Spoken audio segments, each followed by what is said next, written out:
ये जो हमला है ये एक देश के ऊपर हमला है, मानवता के ऊपर हमला है, इंसानियत के ऊपर हमला है। और ये जो करने वाले दरिंदे ये इंसानी जानवर से बदतर लोग हैं।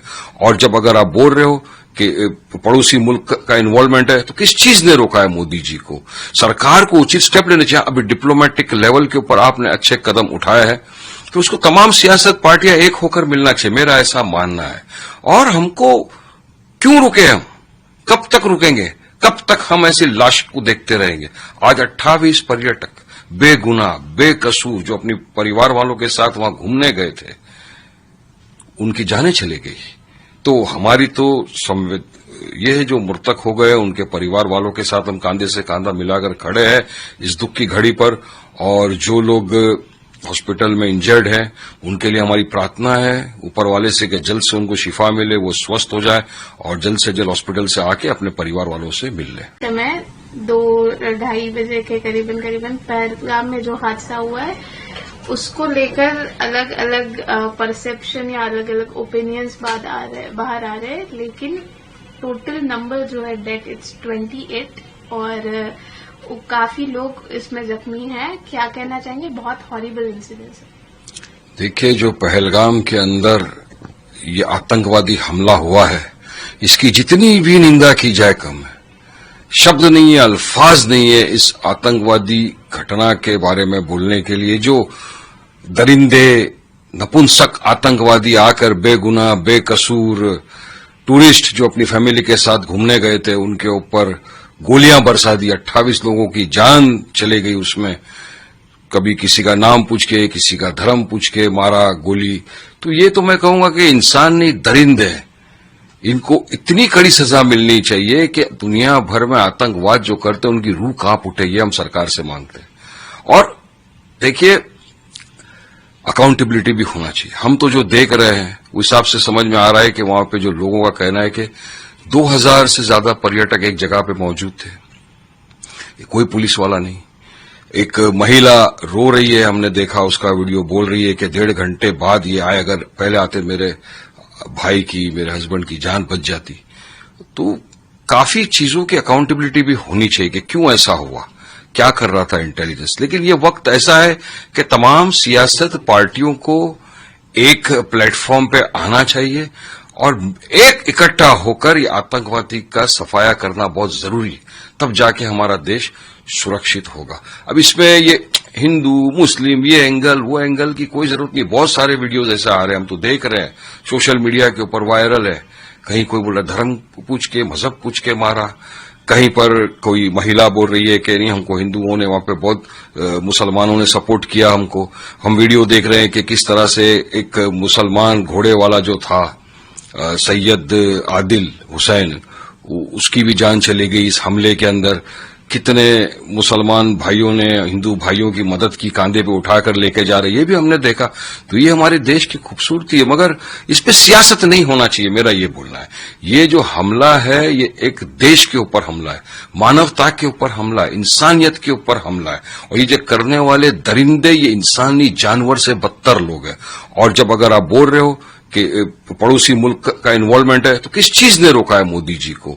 सरकार को उचित स्टेप लेने चाहिए। अभी डिप्लोमेटिक लेवल के ऊपर आपने अच्छे कदम उठाए हैं तो उसको तमाम सियासत पार्टियां एक होकर मिलना चाहिए, मेरा ऐसा मानना है। और हमको क्यों रुके हम? कब तक रुकेंगे? कब तक हम ऐसी लाश को देखते रहेंगे? आज 28 पर्यटक बेगुनाह बेकसूर जो अपनी परिवार वालों के साथ वहां घूमने गए थे, उनकी जानें चली गई। तो हमारी तो ये है जो मृतक हो गए उनके परिवार वालों के साथ हम कांधे से कांधा मिलाकर खड़े हैं इस दुख की घड़ी पर। और जो लोग हॉस्पिटल में इंजर्ड हैं उनके लिए हमारी प्रार्थना है ऊपर वाले से कि जल्द से उनको शिफा मिले, वो स्वस्थ हो जाए और जल्द से जल्द हॉस्पिटल से आके अपने परिवार वालों से मिल ले। कल मोदी सरकार ने एक मीटिंग कंडक्ट की जिसके अनुसार उन्होंने सिंधु नदी से पानी बंद कर दिया। अभी जो पाकिस्तानी यहाँ रह रहे हैं उन्हें भी भारत छोड़ने को कहा है और इसके बाद किसी भी पाकिस्तानी को भारत का वीजा नहीं मिलेगा। तो इज इट इनफ या फिर और स्ट्रिक्ट एक्शन होना चाहिए? स्ट्रिक्टेस्ट एक्शन होना चाहिए, डिप्लोमेटिक लेवल के ऊपर भी होना चाहिए और हर रीच से एक्शन ऐसी लेना चाहिए इस वक्त ताकि ये जड़ से आतंकवाद खत्म हो। कब तक हम इस तरह से बस करते रहेंगे? हाँ, हमने स्ट्राइक कर दिया, सर्जिकल स्ट्राइक कर दिया, फिर भी रुक नहीं रहा है आतंकवाद। स्ट्रिक्ट केस एक्शन सरकार लेनी चाहिए इस आतंकवादी गतिविधियों को खत्म करने के लिए, और अगर पड़ोसी मुल्क इसमें इन्वॉल्व है तो उसको सबक सिखाना इस वक्त बहुत ही जरूरी है, क्योंकि देश इंसाफ मांग रहा है, भारत इंसाफ मांग रहा है।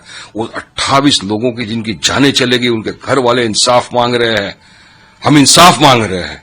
हमको इंसाफ चाहिए कि कब तक हम बर्दाश्त करेंगे, कब तक हम इस तरह से लाशों को देखते रहेंगे। और इसमें फिर बोल रहा हूं, राजनीति नहीं होनी चाहिए। मेरे हिसाब से तमाम पॉलिटिकल पार्टियों को एक प्लेटफॉर्म पर आकर आतंकवाद के खिलाफ जंग करनी चाहिए और उनका खात्मा करना चाहिए पूरी तरह से। पहलगाम जो है वो ऐसे नहीं है कि एलओसी से बहुत ही करीब है, वो काफी दूर है। तो ये जो पूरी घटना हुई उसके बाद फिर वो कहाँ निकल गए, ये कोई सिक्योरिटी ब्रीच था जिसमें 28 लोग मारे जाते हैं, लेकिन वहां पे कोई अकाउंटेबिलिटी तो होना चाहिए ना। कि जैसा मैं सुन रहा था एक ब्रिगेडियर का चैनल के ऊपर, वो बता रहे थे कि कोविड से लेकर अब तक 1,80,000 जो मिलिट्री फोर्सेस थे उसको कम आपने कर दिया वहां पे। और जैसा अब बता रहे हैं वहां पे लोग कि एक जगह पे 2,000 लोगों का जमावड़ा था, मगर दूर दूर तक कोई पोस्ट का ये नहीं था, पुलिस का पोस्ट, कोई मिलिट्री का ये नहीं था। तो ये तो अकाउंटेबिलिटी है, ये तो सरकार की जवाबदारी बनती है। ये तो आप मीडिया को भी सवाल करना चाहिए सरकार से कि बताइए इसके बारे में सरकार को क्या बोलना है। अगर वहां मिलिट्री होती, ये होती, तो इस तरह से हम समझते शायद नहीं होता ये सारी चीजें घटनाएं, क्योंकि कोई था ही नहीं बचाने वाला। महिला बोलिए 1.5 घंटे तक कोई नहीं आया, मेरा तो भाई बच जाता। तो वहां पर अगर आप इस तरह से फेलियर कहिए या आपकी दूरअंदेशी कहिए या आपका इंटेलिजेंस फेलियर, इस तरह की घटना को अंजाम दिया गया, तो सवाल तो होने चाहिए हर रीत के। सरकार को भी जवाब देना होगा ये सब चीजों का। मगर हमारा तो ये कहना है कि आज भारत देश इंसाफ मांग रहा है। इस आतंकवादी का अगर आपको पता है कि उसकी मूल जड़ जो है वो पड़ोसी मुल्क के अंदर है, तो सरकार को फौरी तौर से एक्शन लेकर आतंकवाद को जड़ से खत्म करना चाहिए, तब हमारा देश सुरक्षित होगा। सर, उन 28 लोगों में से 4 लोग महाराष्ट्र से भी थे। अब क्या मैसेज कन्वे करना चाहेंगे उस फैमिली?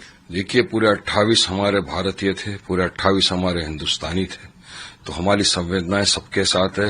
बिल्कुल महाराष्ट्र में रहता हूं, मुंबई में रहता हूं, तो हमारे महाराष्ट्रियन भी थे वहां पर, उनकी भी जो जानें चले गई, तो हम तो उनके जो परिवार वाले उनके साथ कांधे से कांधा मिलाकर खड़े हैं। और जो इंजर्ड है दुआ करते हैं कि जल्दी स्वस्थ होकर वो अस्पताल से बाहर आ जाए। अभी मीटिंग भी सरकार ने ऑल पार्टी मीटिंग का गठन किया है, तो हमारे पार्टी प्रेसिडेंट ने आज ही ट्वीट करके कहा कि उनकी बात हुई थी रिजिजू साहब से, पर उनको नहीं बुलाया। उन्होंने कहा कि 5 से 10 एमपी जिस पार्टी के होते हैं उनको बुलाया। नहीं, ये नेशनल सिक्योरिटी का मसला है।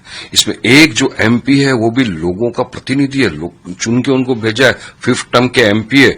उन्होंने सही कहा कि his voice is more louder than the other. बिल्कुल, वो एक एमपी 100 एमपी के बराबर है, तो उनको बुलाना चाहिए, उनकी बात रखना बहुत जरूरी है, और सबको मिलकर एक कंसेंसस, एक इस पे आना चाहिए प्लेटफॉर्म के ऊपर। तब हम जाकर पूरी तरह से इस आतंकवादियों का और जो लोग इनके मास्टरमाइंड है उनका खात्मा कर सकेंगे।